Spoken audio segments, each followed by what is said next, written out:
obvious question could be is, how's this to begin? That's the most obvious and most relevant context that people could possibly be exploring at this time. But what if we were to just like set it aside and leave it in the unknown state for just a mere moment, and to rather continue the exploration of who we are and how we've come to describe ourselves, perceive ourselves, and expect ourselves from the vast yet limited amount of knowledge that has either come to inspire us or influence us from this vast yet limited state of existence. Again, we are able to describe ourselves in the most simplistic manner, whether it's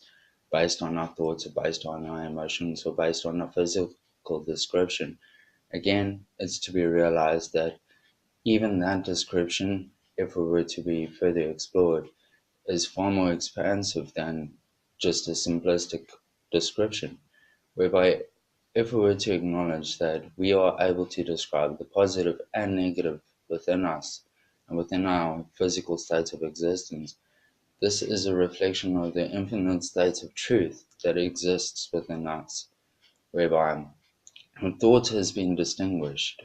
or thought consciousness has been distinguished as a negative, and emotional consciousness has been distinguished as a positive. Again, the positive and the negative, again, creates the one state of divine consciousness. Again, this is a reflection of the infinite state of origination, whereby, again, it's easily to recognize that we are able to describe a physical state of reality from the vast yet limited amount of knowledge that we have come to distinguish from this vast yet limited amount state of existence. But again, within a limited capacity in comparison with the infinite amount of descriptive knowledge that, or perceptive knowledge, or even expectable knowledge that exists within this physical state.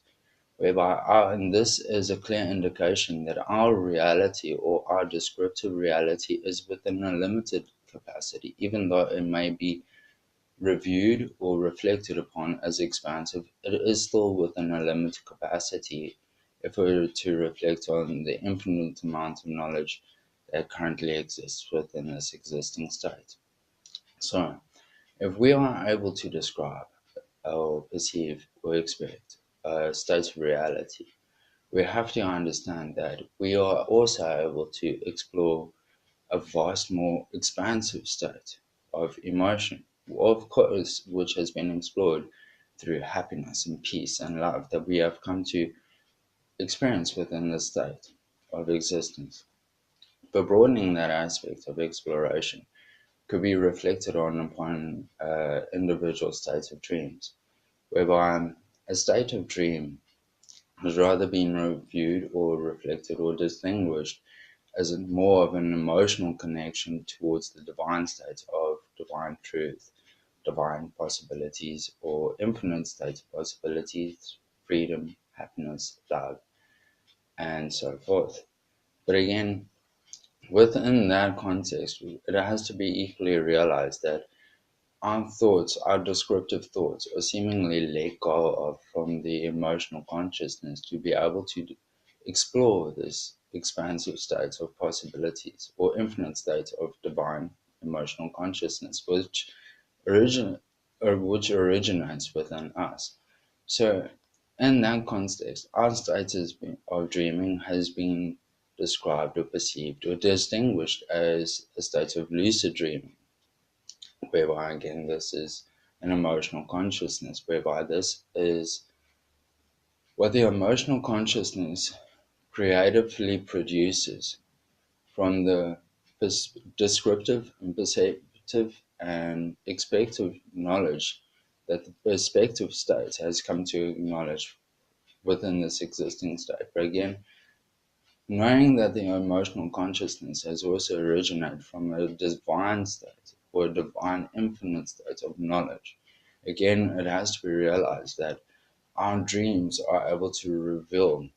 a state of clarification on our perspective state, of which we'll come to explore, or rather the emotional consciousness that will come to explore this imaginative dream. But again, if it is to be distinguished that how our thoughts are being weighed down by vibrational and by negative vibrational energy through um, knowledge that has been distinguished as a negative.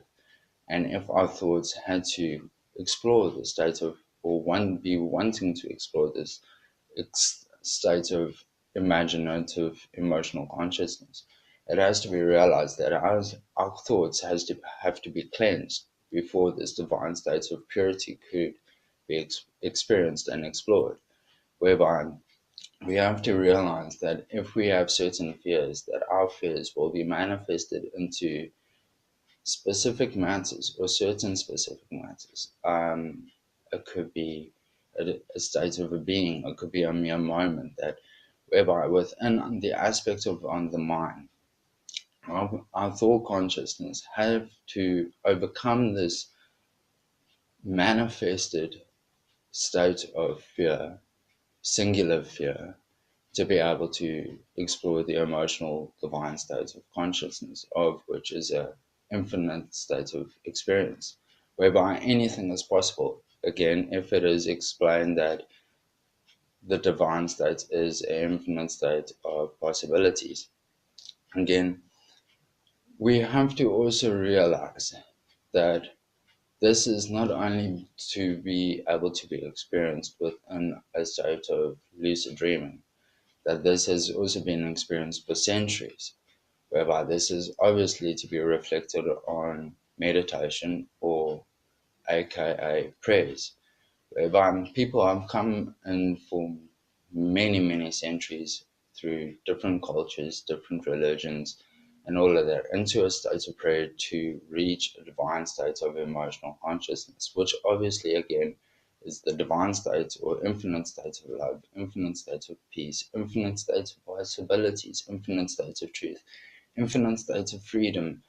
and everything that creates the sense of happiness and clarity. And people have gone into this type of state of prayer or meditation, whereby this is reflected of how if we were to physically sit here or physically stand up wherever we are and be able to describe a physical state of reality, we have to acknowledge that our thoughts are above our emotions, whereby within the state of meditation or within the state of prayer, it is acknowledged, or even in the state of lucid dreaming, again, our egotistical state seemingly is released from our emotional consciousness, and whereby our emotional consciousness is able to explore our acknowledged knowledge, if that is within equal understanding, whereby this is able to again create an imaginative state of clarity. But again, if the thoughts have been weighed down by negative vibrational energy, again, it has to be equally understand that this state of meditation will be a bit of a struggle, which will be halted on a divine state of meditation, whereby we have to come into a state of breathing, whereby our inhaling and exhaling will control of how we are to release these descriptions or perceptions or expectations of the knowledge that we've come to acknowledge from an egotistical side, and whereby this will allow our emotional consciousness to rise above us, to arise above our thought consciousness, and where our thought consciousness will drop down into the sensor side. And again, this will create a state of imaginative clarity whereby people are able to discover answers, especially if they are focusing on one specific question. Again, that question, that answer, will not be revealed in a certain word.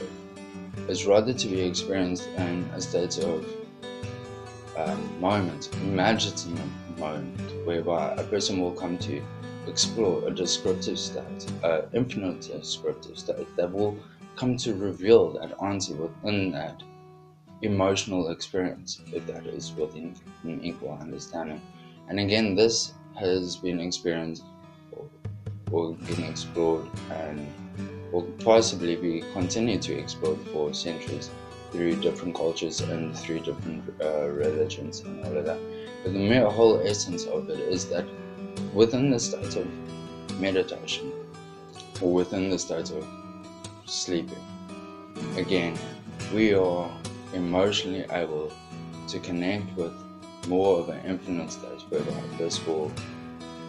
be releasing knowledge that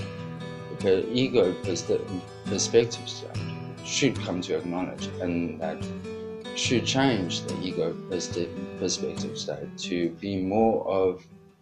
an emotional connection rather than a descriptive connection, if that is within equilibrium.